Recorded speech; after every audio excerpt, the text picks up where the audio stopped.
arrancamos con lo que sería la unidad 5. Ya estamos en la parte de química, terminamos con física. Lo que vamos a empezar a ver en esta unidad va a ser, digamos, lo mismo que veníamos viendo o que vimos en las cuatro primeras unidades, lo que tiene que ver con la energía y la materia, ¿sí?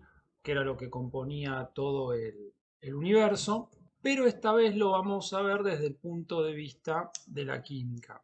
¿Y qué va a significar esto? Lo siguiente, habíamos visto que el universo estaba formado por materia y energía. Vamos a seguir manteniendo este concepto.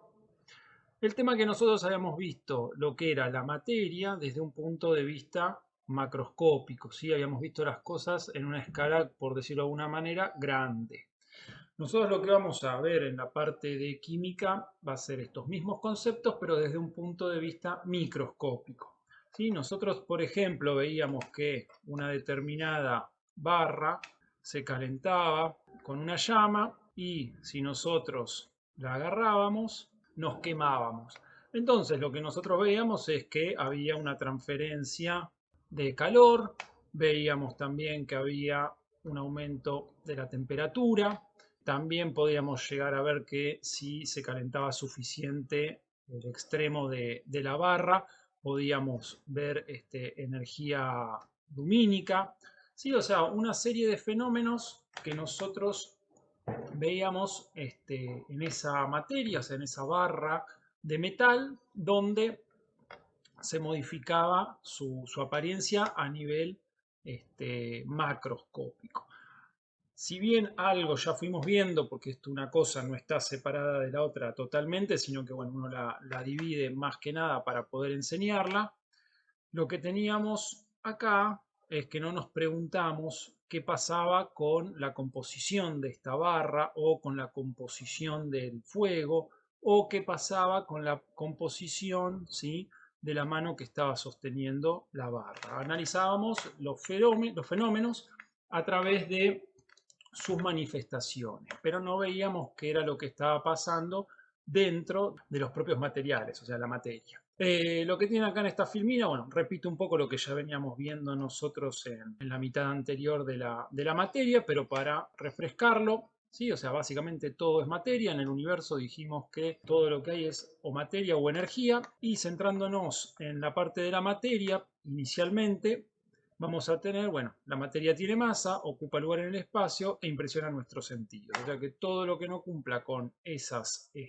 características va a ser energía dentro del universo. Como, reiterando, el universo como el, digamos, sistema más abarcativo que uno puede considerar. Habíamos visto también que los sistemas, ¿sí?, tenían propiedades, ¿no? Todo esto que yo les hablé de la barra antes, digamos, aumentaba la temperatura, se transfería el calor, se veía energía lumínica, ¿sí?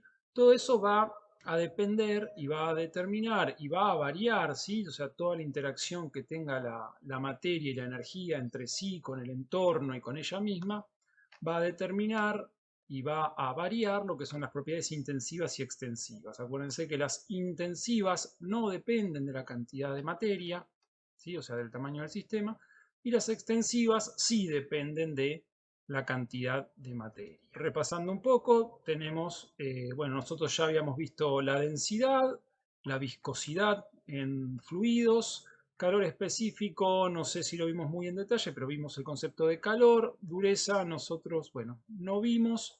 Punto de fusión y punto de ebullición, y también, bueno, concentración. Estas tres van a ser importantes en esta segunda mitad de la materia. Las vamos a ver más desde el lado de la química, tanto no las vimos desde el lado de física.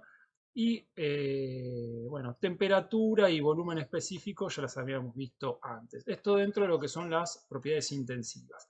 Y con las propiedades extensivas, las que van a ser características de esta segunda parte, van a ser el número de partículas y el número de moles, como nuevas propiedades que nosotros vamos a estudiar. El resto, bueno, si bien las vimos en la mitad anterior, en esta mitad las vamos a seguir estudiando y viendo por ahí con algún otro enfoque, pero el concepto sigue siendo el mismo. Vamos a empezar a definir, ¿sí? O sea, nosotros sabemos que la materia es casi todo lo que nos, o sea, todo lo que nos rodea, todo lo que nosotros podemos ver, todo lo que podemos tocar, ocupa un lugar en el espacio, tiene volumen y tiene masa. Lo que nosotros observamos es que hay distintos tipos de materia en cuanto a el estado que tiene, ¿sí? O sea, el estado, nosotros vamos a llamar a los estados de agregación de la materia, como ustedes ven acá, al estado gaseoso, al estado líquido y al estado sólido. Ya habíamos visto que lo que es el estado gaseoso y el estado líquido va a corresponder a lo que son los fluidos, y el estado sólido,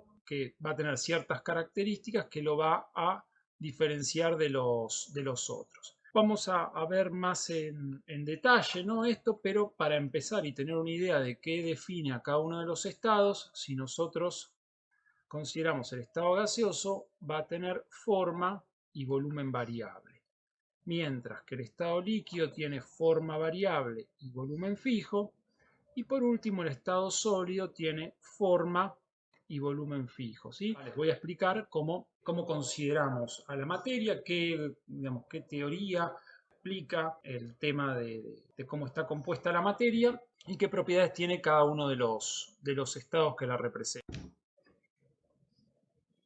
Bien, la teoría cinético-molecular o cinética molecular lo que va a explicar es cómo es el comportamiento macroscópico de la materia a través de los procesos microscópicos que se dan en la misma. La teoría cinético-molecular, ¿qué es lo que va a plantear? Primero, que las sustancias están formadas por moléculas, ¿sí? Nosotros vamos a considerar en este momento a las moléculas, sin entrar en mayor detalle, como esferas. Después, lo que va a plantear la teoría cinético-molecular como preceptos va a ser que estas moléculas están en continuo movimiento, ¿sí? O sea que estas moléculas van a tener velocidad. Y por último, lo que va a postular la teoría cinético-molecular es que el movimiento va a aumentar con la temperatura. Entonces, ustedes van a saber que si aumenta la temperatura, quiere decir que hay mayor energía, hay mayor calor. Esa energía se va a transferir a las moléculas y estas moléculas van a aumentar su velocidad, ¿sí? O sea que estas son las premisas que toma la teoría cinético-molecular para explicar el comportamiento de la materia. ¿Qué nos dice la teoría cinético-molecular sobre el estado sólido? Dice, las moléculas están juntas y ordenadas.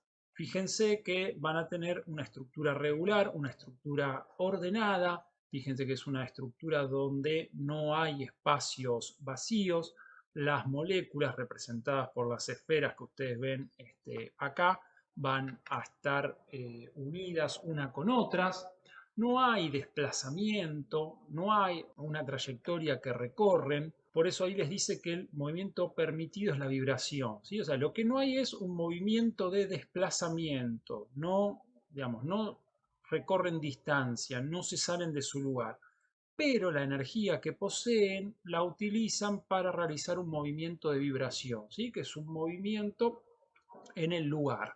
Por eso no hay desplazamiento. Una fuerte interacción entre las moléculas, o sea, están unidas en posiciones fijas, ¿sí? No se desplazan. Y por eso esto es lo que determina que tengan una estructura uniforme, sólida, como se lo llama, con volumen y forma propios. El sólido no va a cambiar su forma ni su volumen. No quiere decir que no se pueda cambiar la forma de un sólido, pero si no hay ninguna, digamos, interacción que produzca ese cambio, el sólido no tiene la tendencia a cambiar su forma, ¿sí? Tendría que estar interaccionando algo de afuera del sistema para que se produzca eso. Se dilatan y se contraen al variar la temperatura. Esto es debido a que al aumentar, ¿sí?, la temperatura, aumentamos el calor que le estamos dando a esta estructura de acá.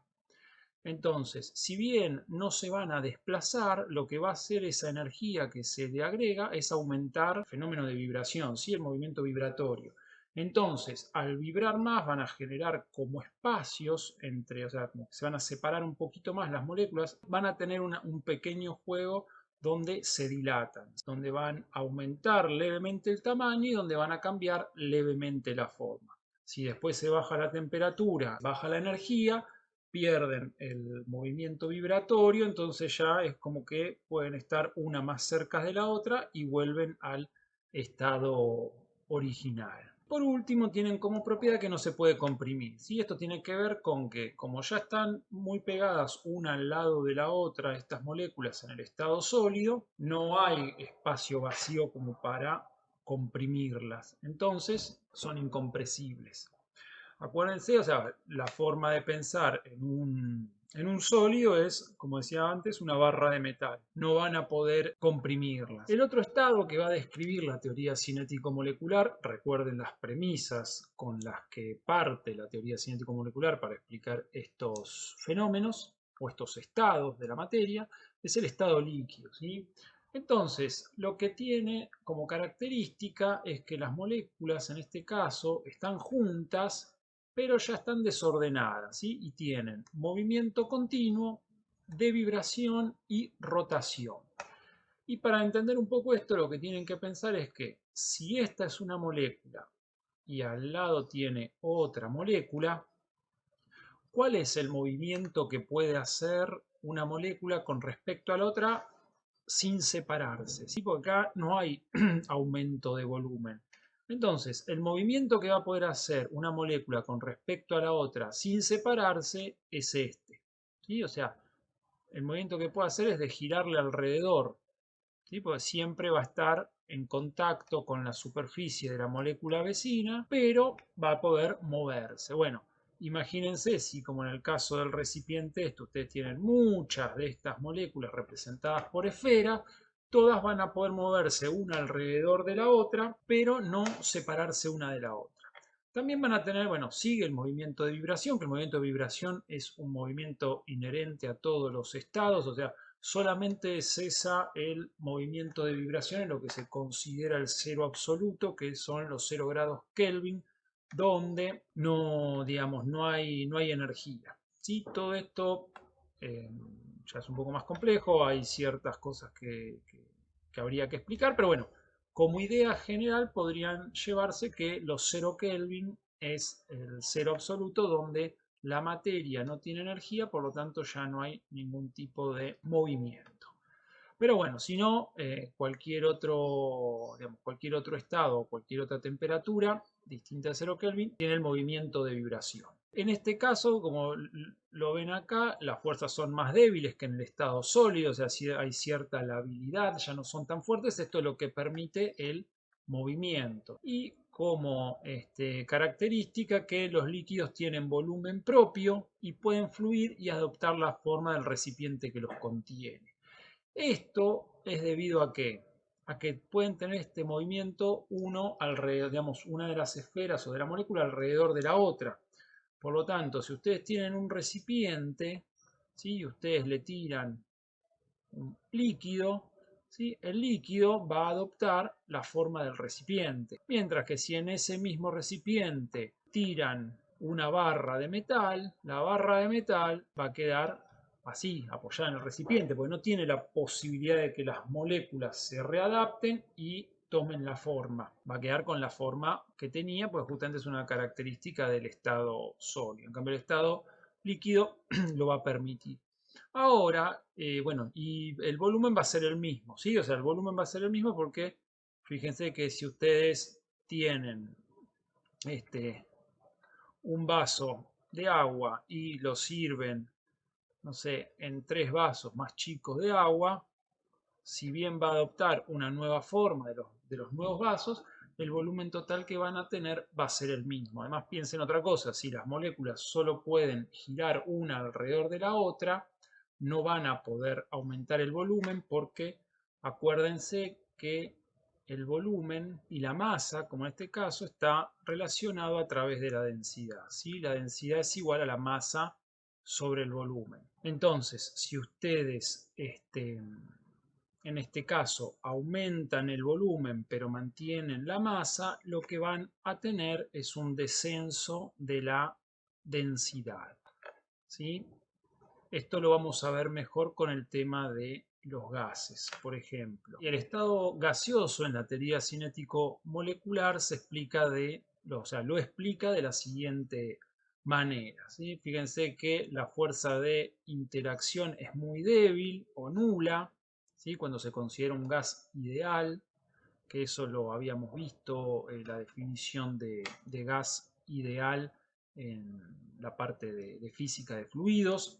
Entonces, no va a haber interacción entre las moléculas y solamente se van a dar pequeños choques, ¿sí? O sea, no hay interacción permanente en el tiempo entre las moléculas, ¿sí? Sean golpes esporádicos, espontáneos, que duran muy poco tiempo, como lo están viendo acá. Van a ver que ya acá las moléculas están separadas una de otra, se van a mover, ¿sí? Van a tener velocidad en distintas direcciones, y esa velocidad en distintas direcciones va a producir que colisionen unas con otras dentro del recipiente que las contiene. Lo que va a producir el choque de las moléculas, ¿sí?, contra el recipiente, o sea, piensen que estas moléculas están todas en movimiento, chocando entre ellas y contra el recipiente. Digamos, la suma de todos esos choques que se van dando con el recipiente, lo que van a determinar es que se ejerza sobre las paredes del recipiente una presión, ¿sí? O sea, tienen que acordar que la presión es igual a la fuerza sobre el área. Bueno, ¿qué fuerza va a ser? Bueno, la fuerza que ejerzan los choques, y el área va a ser el área de la superficie del recipiente que los contiene, ¿sí? Entonces, todas esas fuerzas de choque de las moléculas contra las paredes del recipiente van a determinar la presión que ejerce, en este caso, el gas contra el recipiente. Se mueven en línea recta y cambian su dirección cuando se producen los choques, como les explicaba antes. El tiempo que dura un choque es mucho menor que el espacio de tiempo que transcurre entre dos choques sucesivos, ¿sí? O sea que el tiempo que choca, ¿sí?, el tiempo que están chocando, es decir, que están juntas, es menor que el tiempo que se da entre ese choque y el choque siguiente. Esto también es importante, que los gases poseen forma y volumen variables. Esto lo que quiere decir es que si nosotros tenemos, como en ese caso, un recipiente y nosotros a través, digamos, de un orificio introducimos un gas, ese gas va a tender a ocupar todo el volumen del recipiente que lo contiene, y además lo va a adoptar la forma que tenga ese recipiente. Podemos ver esto, por ejemplo, con los perfumes, ¿sí? Los perfumes van a tener un componente gaseoso, ¿sí? O sea, son, digamos, compuestos, moléculas volátiles en estado gaseoso. Y fíjense que si ustedes tiran, en este caso, si tiran el perfume en un determinado punto de una habitación, ese gas va a tender a ocupar toda la habitación, ¿sí? O sea, es la tendencia que tiene a ocupar toda la habitación. Nosotros en ese caso lo podemos evidenciar a través de el olor, ¿sí? Porque, digamos, los gases en su mayoría son incoloros y muchos inodoros, ¿sí? No tienen olor. Pero en el caso de los perfumes, nosotros podemos ver cómo ese gas que estaba contenido en un recipiente, que es donde viene envasado, ustedes lo liberan a la habitación en la que están y van a lograr que lleven ese olor a todos los puntos de la habitación. Eso es lo que les quiere decir que tienen forma y volúmenes variables, y también está relacionado con que se comprimen con facilidad y se expanden continuamente. Si esto de que se expanden continuamente es como que no hay límite, la tendencia es a expandirse. Obviamente que cuanto más concentrado está el gas y más chico es el recipiente, más fácil, digamos, va a distribuirse en todo ese volumen, y, digamos, una mayor concentración de gas van a tener. Ahora, cuanto más grande es el recipiente y menos la concentración de gas, bueno, el gas va a hacer lo que pueda y llegará a expandirse, pero no va a estar en grandes concentraciones. Se comprimen con facilidad. Bueno, ¿se acuerdan que en el estado sólido nosotros no podíamos comprimir, ¿sí? Era incompresible el estado sólido, y el estado líquido en cierta medida también es incompresible. Justamente, ¿por qué el estado gaseoso es compresible? Porque hay mucho espacio vacío entre las moléculas del gas. Entonces yo puedo achicarlo, ¿sí? O sea, puedo comprimirlo y de esa manera juntar y poner más cerca las moléculas del gas. Fíjense Si ustedes lo quieren ver en el tema de una garrafa, ustedes cuando sacuden una garrafa, lo que escuchan es líquido, es un sonido a agua, que no es agua, pero bueno, escuchan sonido a líquido. Ahora, cuando ustedes abren la garrafa, lo que tienen es un gas, ¿sí?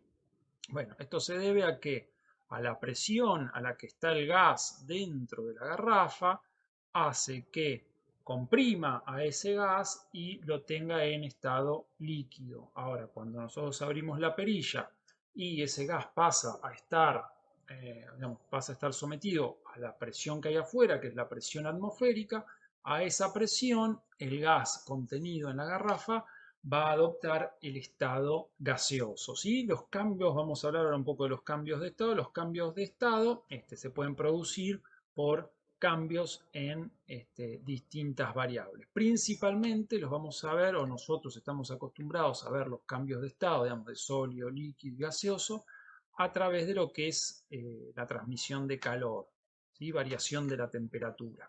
Pero también se pueden hacer variar el estado, sobre todo de un gas, que es el más fácil, a través de los cambios de presión.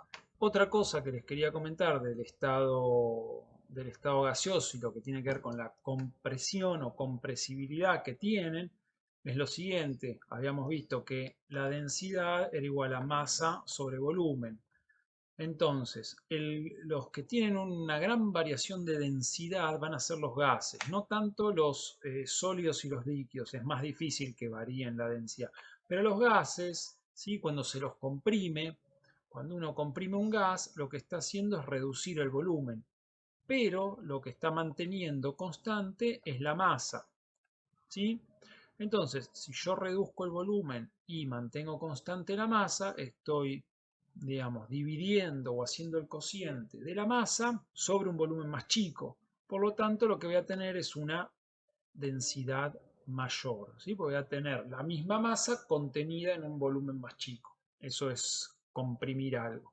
Esto, por ejemplo, no lo podemos hacer en el estado líquido poco y en el estado sólido nada, porque justamente, ¿qué es lo que permite que algo yo lo pueda comprimir? Que tenga como espacio vacío entre las moléculas. Como en el estado líquido y en el estado sólido no hay mucho espacio entre las moléculas, por eso son poco compresibles. Eso es lo que les quiere decir. Y también esa es la razón por la que no varían su volumen, porque para variar el volumen, ¿qué es lo que tengo que hacer? Como que con la materia que tengo, las moléculas que tengo, ocupar más lugar. Pero si esas moléculas no pueden separarse unas de otras, no pueden ocupar más lugar porque están condicionadas a estar unidas. Entonces, al no poder ocupar más lugar, no, o sea, no, digamos, no pueden aumentar el volumen, no pueden cambiar su densidad y tampoco pueden cambiar su forma. Bueno, una vez que definimos con lo que sería la teoría cinético-molecular, lo que son las características de cada uno de los estados de la materia, lo que tenemos son los cambios de estado de la materia.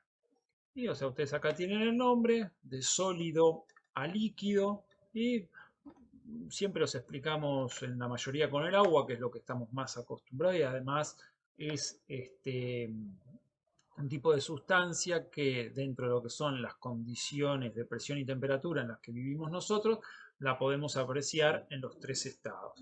Entonces vamos a tener el pasaje de sólido a líquido como la fusión, en este caso, bueno, cuando se derrite el hielo, la vaporización, cuando el líquido pasa a gaseoso, esto es cuando ponen a hervir agua y se forma el vapor, o sea, eso es agua en estado gaseoso. La condensación, cuando el agua en estado gaseoso pasa a estado líquido. Y bueno, la solidificación, cuando ponemos el agua a congelarse en la heladera. Procesos de sublimación son un poco más raros, pero los podrían ver el pasaje directamente del sólido al gaseoso en, por ejemplo, la naftalina, ¿sí? Las bolitas de naftalina. Van a ver que pasado un tiempo se achican y después desaparecen, pero ustedes no ven que quede nada, o sea, desaparecen, no hay un charco, no manchan, no hacen nada. Bueno, Eso porque se da un proceso de sublimación. También lo pueden ver el proceso de sublimación en lo que sería el hielo seco. ¿Sí? El hielo seco es dióxido de carbono en estado sólido y ustedes van a ver que justamente se lo llama hielo seco porque no moja. Ustedes lo dejan en una mesada o lo dejan adentro de un papel o incluso lo guardan en el freezer y van a ver que desaparece. ¿Sí? Eso es porque pasa a las condiciones de presión y temperatura en las que nosotros habitamos el planeta. Esto va a pasar directamente al estado gaseoso. ¿Sí? Esto va a ser dióxido de carbono que nosotros en nuestra atmósfera lo tenemos naturalmente en estado gaseoso, ¿sí? O sea, llevarlo a este estado sólido es un proceso industrial, ¿no? O sea, no es lo normal. Y si quieren ver los cambios de estado de manera cotidiana, bueno, cuando ponen a hervir una olla, ¿sí? Ustedes van a ver que se forma todo el vapor. Ese vapor, después si ustedes miran, por ejemplo, una ventana o un azulejo o lo que sea, van a ver que se forman gotitas. Bueno, es ese mismo vapor que al encontrar una superficie fría, piensen que ustedes acá le están dando calor, aumentando la temperatura con una hornalla, aumenta la energía del estado líquido, por lo tanto el estado líquido, o sea, las moléculas dentro del estado líquido adquieren la suficiente energía como para desprenderse de esa red, ¿sí? Y pasar al estado gaseoso. Ese estado gaseoso después va a ir perdiendo energía, donde lo vamos a encontrar es en las ventanas, en los azulejos, que son superficies frías y poco porosas, entonces no pueden absorber el líquido, y nosotros ahí vamos a ver cómo se forman las gotas de agua, que es esas mismas gotas que salieron de la olla, que ahora están ahí uniéndose y formando el estado líquido en la gota. Si quieren empezar este proceso de antes, bueno, pueden sacar un cubito de la heladera, meterlo en la olla, calentarlo y ahí van a tener los tres estados de la materia. Acá esto que se llama como punto triple es una temperatura donde conviven, donde podrían convivir los tres estados de la materia. Esto es para el agua, ¿no? O podría calcularse el punto triple para otra sustancia. Pero bueno, es un punto, una temperatura y una presión donde conviven los tres estados de la materia. Bueno, ampliando un poco lo que sería la definición de materia, la materia constituye a las sustancias y estas sustancias las podemos clasificar en compuestas o compuestos y sustancias simples, ¿sí? Las sustancias compuestas van a estar, digamos, formadas por más de un elemento, ¿sí? Por ejemplo, tienen acá el agua, ¿sí? Que está formada por hidrógeno y oxígeno, ¿sí? Esas son dos sustancias que van a formar un compuesto. En este caso el compuesto es el agua. ¿Qué características tienen los compuestos? Bueno, que yo los puedo justamente descomponer o separar aplicando un método físico o químico, no importa ahora eso, pero yo puedo obtener entidades distintas, ¿sí? Si yo descompongo el agua, puedo obtener hidrógeno y oxígeno, ¿sí? Esos son los compuestos. Y después lo que tenemos, las sustancias simples, que son los elementos, lo que nosotros vamos a encontrar en la tabla periódica, no se pueden desdoblar en entidades diferentes, ¿sí? O sea, yo, por ejemplo, si tengo el gas hidrógeno, solo lo voy a poder separar por algún método físico o químico en hidrógeno, ¿sí? O sea que yo no voy a obtener después de acá nada más que esto. Lo mismo en este caso del oxígeno, ¿sí? El oxígeno, que está formado por dos átomos de oxígeno, yo no voy a obtener otra cosa más que oxígeno. Otro ejemplo más, el ozono, que está formado por tres átomos de oxígeno, ¿sí? Bueno, yo de esta molécula no voy a obtener más que oxígeno, ¿sí? Tres oxígenos. Por eso, esto es lo que se conoce como elementos o sustancias simples, ¿sí? Y las sustancias simples no van a tener otro tipo de elementos que lo compongan. Bueno, estos son todas calificaciones, voy a ir un poco más rápido porque pueden leer la filmina, pero bueno, son formas de clasificar la materia y las sustancias, ¿sí? Dependiendo de cómo es la composición de sus moléculas. Una cosa que hay que aclarar, por si todavía no lo vieron, nosotros la composición de la materia la vamos a ver a partir de los átomos, a ver un poco más en detalle la definición y qué, digamos, qué estructura tienen dentro de la materia, pero nuestra estructura, digamos, fundamental dentro de la materia van a ser los átomos. Los átomos se van a unir para dar moléculas, ¿sí? Las moléculas se van a unir para dar, en nuestro caso, biomoléculas, y estas biomoléculas se van a unir para dar lo que serían las células. ¿Sí? Bueno, después las células se unirán para dar tejidos, los tejidos darán órganos, los órganos se unirán para dar organismos y así irá aumentando el nivel de complejidad. Nosotros en esta materia trabajamos desde la parte de química con átomos, moléculas y biomoléculas. La parte de células ya les va a quedar para biología. Entonces, lo podemos diferenciar como monoatómicas, diatómicas y poliatómicas. Y esto es considerando la cantidad de átomos que componen la molécula. Bueno, acá lo que tienen es como ejemplo cuando nosotros estamos hablando de lo que son las descripciones macro y micro, ¿sí? Por ejemplo, si nosotros hacemos la descripción macromolecular o vista, digamos, en una escala más grande, sin entrar al detalle microscópico o molecular o atómico incluso, lo que vamos a ver es que tenemos por un lado al grafito y por otro lado al diamante, ¿sí?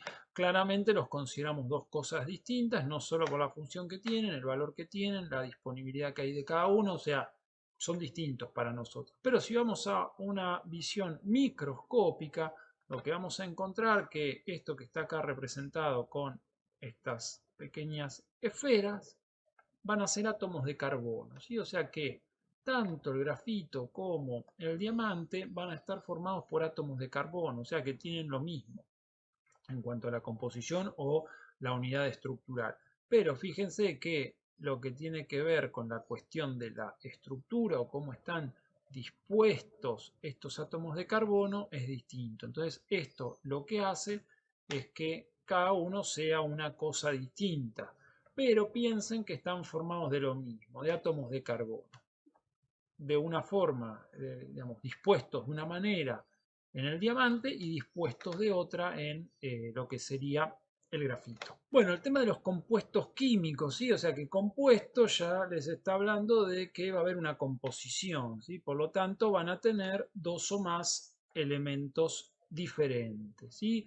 Estos van a estar presentes en una proporción definida, ¿sí? No es que cualquiera se une con cualquiera de cualquier forma, sino que se van a unir determinados elementos y estos elementos en una proporción determinada. Como compuesto binario, dos elementos pueden ser iguales o distintos. En este caso, como estamos hablando de compuestos, van a ser distintos, ¿sí? Pues es una composición. También los compuestos los vamos a poder dividir en orgánicos e inorgánicos. Nosotros, o sea, esto es un poco más extenso el tema, pero digamos que orgánicos nosotros vamos a considerar, como les decía antes, lo que eran las biomoléculas, y los inorgánicos van a ser todo el resto que nosotros veamos. Por ejemplo, el agua, el dióxido de carbono, bicarbonato de sodio, ácido sulfúrico, hidróxido de sodio, ¿sí? Todos esos van a ser compuestos inorgánicos. Mientras que para nosotros los orgánicos van a ser todo lo que tenga que ver con las biomoléculas.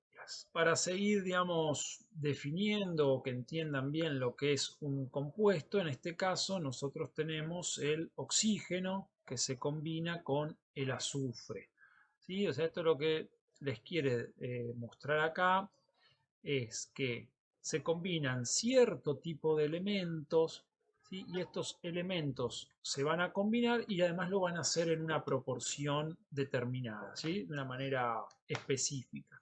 Y además que las propiedades que tienen cada uno de estos elementos por separado, como en este caso, ¿sí?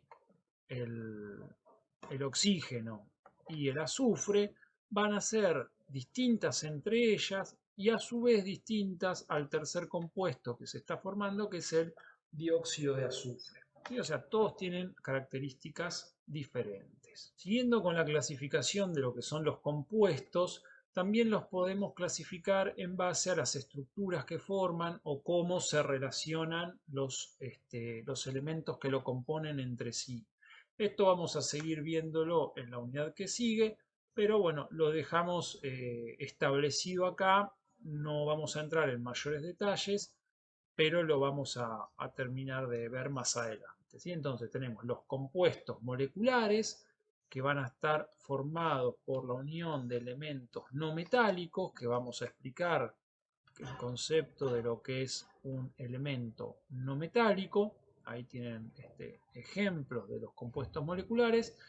Y si no, lo que vamos a tener los compuestos iónicos. ¿Sí? Los compuestos iónicos tienen como característica estar formados por la unión de cationes y aniones, que este concepto ya lo habíamos visto anteriormente en física, y se van a caracterizar por la unión de un elemento metálico con un elemento no metálico. Que, como les decía, estos conceptos los vamos a ver más adelante y vamos a seguir trabajando sobre lo que son los compuestos moleculares y los compuestos iónicos. Acá lo que pueden ver es cómo se forma un catión y un anión. Y por ejemplo, ustedes tienen en este caso el cloruro de sodio, que es un compuesto iónico, es un sólido iónico.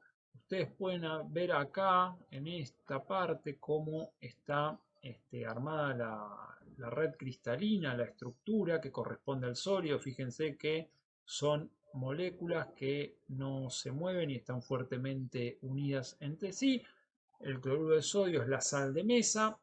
¿Sí? Si ustedes miran los granitos o la sal gruesa, ahí van a poder ver mejor lo que es la estructura cristalina del cloruro de sodio. Entonces, cuando ustedes los disuelven en el agua, se da lo que se conoce como el proceso de solvatación. ¿Y qué es el proceso de solvatación? Bueno, estas moléculas que ustedes ven acá son las moléculas de agua, está representada con rojo el oxígeno y los dos esferas azules son los hidrógenos y este del medio rosa es el ion sodio, ¿sí? El ion sodio con carga positiva. Lo mismo va a pasar con este verde que es el anión cloruro, ¿sí? Que el cloro carga negativa. Entonces, las moléculas de agua van a rodear digamos, a la carga positiva, en este caso el ion sodio, acercando su parte negativa. ¿Sí? Acuérdense que esto tiene densidad de carga negativa porque hay 4 electrones no apareados, ¿sí? 2 pares de electrones no apareados. Mientras que en este caso lo que van a hacer, acercar a la especie, digamos, al anión negativo, la parte positiva donde están los hidrógenos y este extremo tiene densidad de carga positiva. Por lo tanto, esto por atracción electrostática, como habíamos visto en física, se van a atraer. Entonces, lo que va a producir es la separación del compuesto original, que es el cloruro de sodio. Fíjense que el cloruro de sodio no tiene carga, ¿no? Porque está formado por el sodio positivo y el cloruro negativo.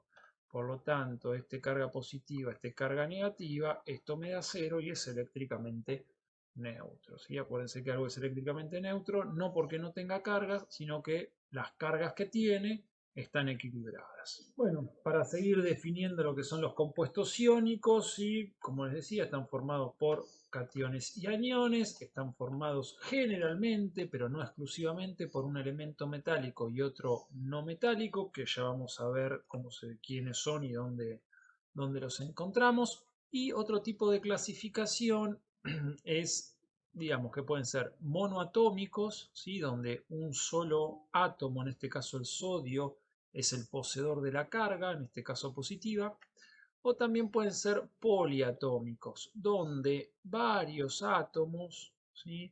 varios átomos son los que poseen la carga. ¿Qué es lo que les está diciendo acá? En este caso, el sodio tiene una carga positiva. Este es monoatómico y si tiene una sola carga positiva es monovalente. ¿Sí? Podrían tener el calcio, que tiene dos cargas positivas, que es monoatómico y divalente. Y por último, lo que les muestra acá es poliatómico. En este caso, si ustedes tienen el NO3, todo esto es lo que tiene una carga negativa, el nitrato. Sin entrar en demasiados detalles, y tampoco es la idea que lo sepan ya, pero para darles un pequeño pantallazo, el oxígeno tiene carga -2 y el nitrógeno tiene carga +5 en este caso. Entonces, si yo tengo 3 oxígenos con carga -2, voy a tener un total de 6 cargas negativas. 6 cargas negativas más 5 positivas, me va a quedar un saldo de una negativa. Por eso el anión nitrato tiene una carga negativa. ¿Sí? Esto lo vamos a seguir trabajando en las unidades que siguen. La teoría atómica de Dalton. Nosotros lo que habíamos dicho hasta acá, y estuvimos hablando, pero sin dar una definición todavía, es del concepto de átomo. Si bien algo del átomo habíamos hablado en la primera parte de la materia, acá tenemos la teoría atómica de Dalton, donde define esa cuestión, ¿sí?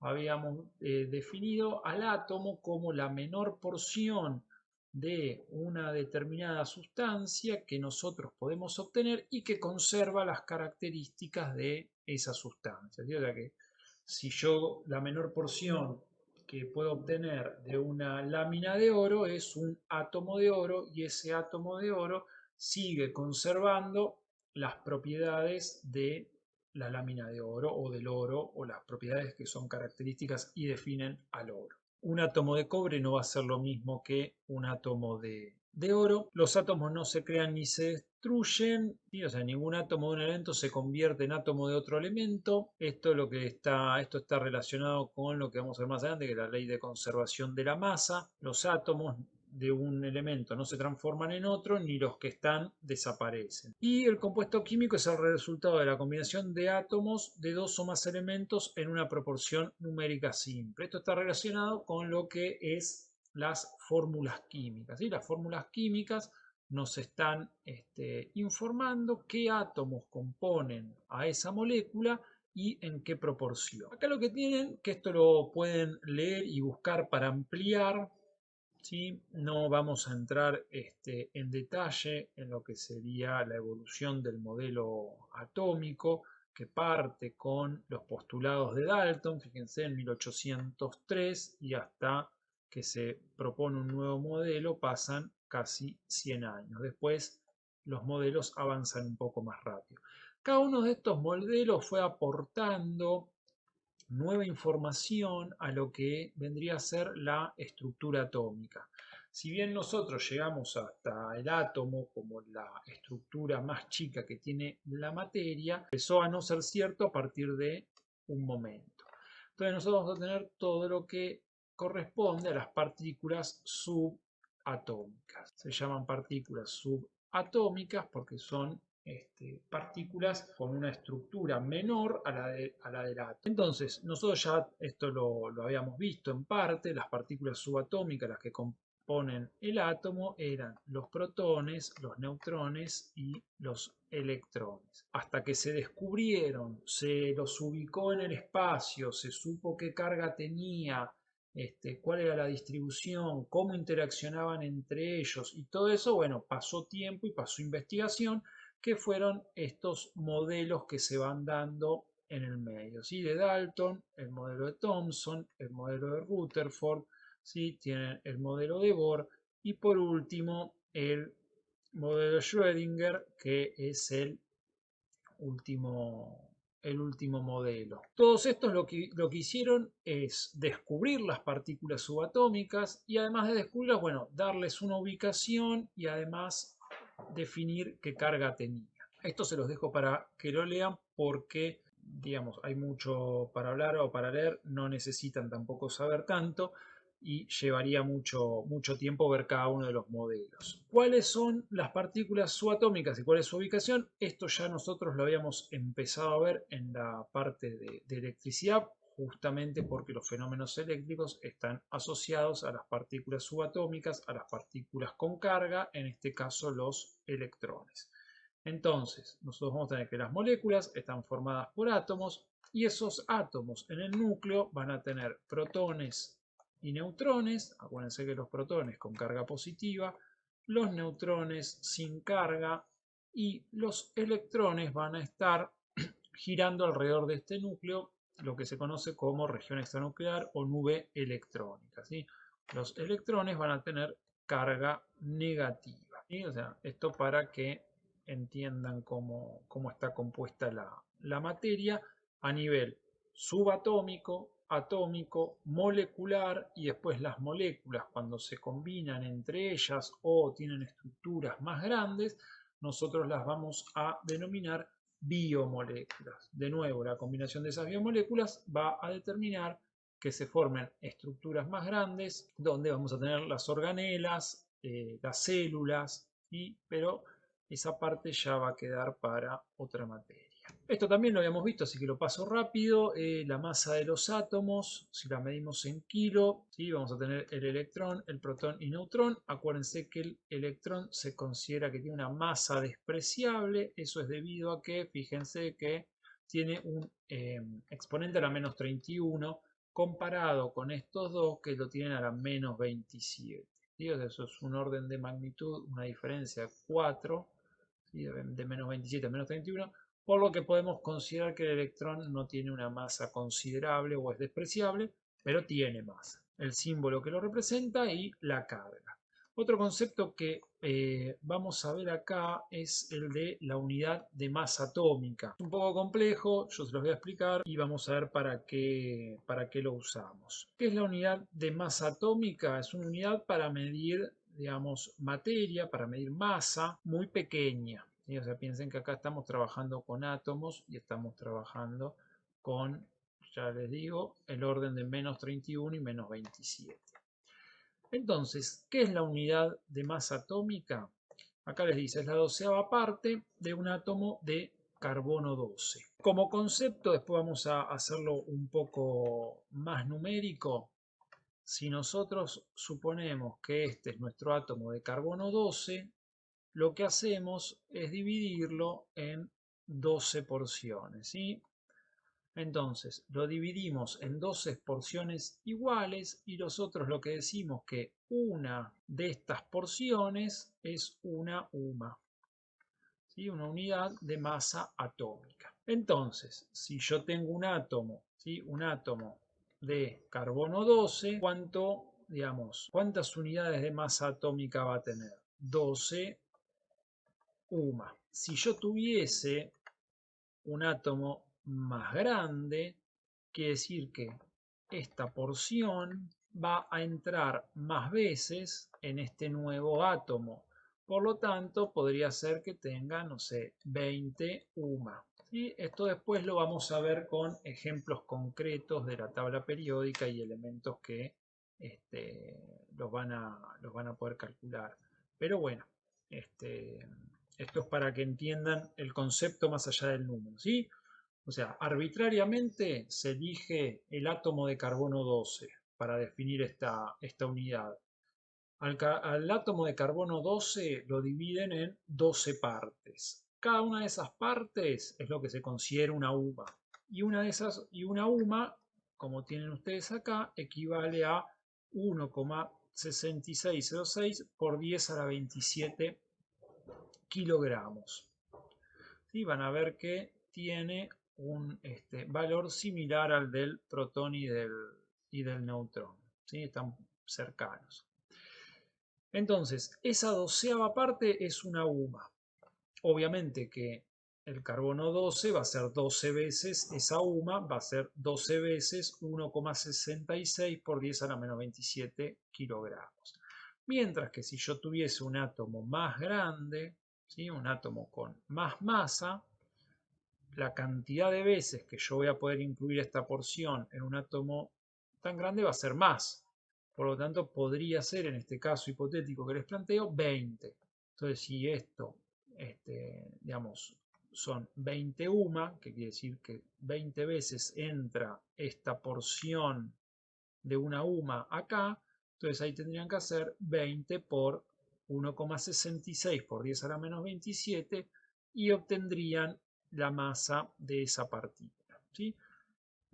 Por eso, para que no se mareen demasiado, lo importante es que entiendan, digamos, qué es lo que representa la UMA. Es la 12ª parte de un átomo de carbono 12. Y después, una vez que obtengo eso, lo que hago es, para definir cualquier otra cosa que yo quiera medir, es cuántas veces esa fracción, ¿sí?, entra o cabe en un nuevo, digamos, en un nuevo átomo, o lo que sea lo puedo usar, pero cuántas veces entra y así saber cuánta suma. Y después lo multiplico por la cantidad de UMAS y me da la masa. La masa de los átomos, ¿sí? O sea, básicamente la masa de los átomos, lo que dice, va a estar contenida en lo que es el núcleo, ¿sí? Si ustedes se fijan, van a tener la región extranuclear y el núcleo, ¿no?, en un átomo. En el núcleo van a tener los protones y los neutrones, que son los que tienen la masa considerable, mientras que los electrones tienen una masa despreciable. Además, el núcleo es una zona muy compacta, ¿sí?, donde están los protones y los neutrones, mientras que la región extranuclear tiene los electrones, pero hay mucho espacio vacío alrededor. Entonces, digamos que se concentra toda la masa en el núcleo.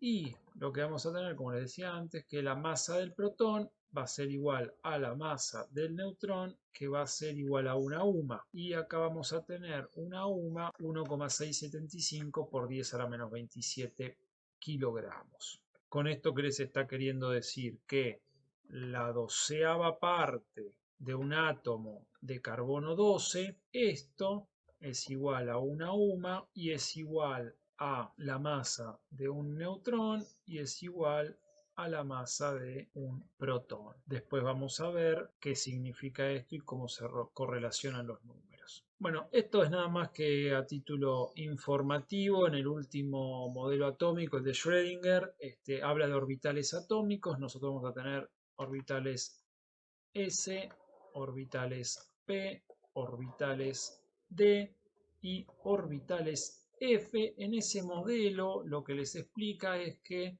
los electrones no están en una posición fija o en un lugar determinado, sino que habla de orbitales atómicos, que son regiones del espacio alrededor del núcleo donde hay mayor probabilidad de encontrar un electrón, ¿sí? Esto en realidad no es que vamos a explicar mucho, ni tienen que entenderlo, más que nada aparece como contraposición a lo que son los otros modelos donde se hablaba de, en lugar de orbitales, de órbitas, ¿sí?, donde se planteaba el modelo del átomo más parecido a lo que sería el sistema solar o lo que se llamó sistema planetario, donde los electrones tenían una posición y una trayectoria fija y giraban alrededor del núcleo. En este caso, en el modelo más nuevo, no, digamos, no tienen esa concepción, sino que se habla no de órbitas, sino de orbitales. Y son regiones del espacio donde es más probable encontrar un electrón. Digamos que esto ya excede lo que sería el nivel de este curso, pero se los nombro, está en el material. Entonces, resumiendo un poco lo que vimos hasta acá, la descripción atómica, ¿sí? El núcleo tiene carga positiva conformado por protones y neutrones, ¿sí? Acuérdense que los neutrones no aportan carga. Los electrones se encuentran rodeando el núcleo, formando la nube electrónica y son atraídos por el núcleo positivo. El número de protones es igual al de electrones. Acuérdense que los átomos son eléctricamente neutros, ¿sí? Salvo que, después vamos a ver, pueden tener carga, pero digamos, en su estado fundamental consideramos a los átomos en estado neutro. Bueno, la mayor parte de la masa está en el núcleo, como ya les había explicado. y el volumen más grande, ¿sí?, es el que está en la región extranuclear. Por eso, digamos, la mayoría del espacio que ocupa un determinado átomo es un espacio vacío, está vacío, ¿sí? Digamos, hay mucho volumen, mucho espacio y pocos electrones girando alrededor del núcleo. Por eso es como que la mayor parte del átomo es espacio vacío. Tiene sus explicaciones y sus análisis, pero no lo vamos a ver nosotros acá. Y bueno, y acá abajo tienen un esquema y un gráfico que les resume lo que venimos viendo.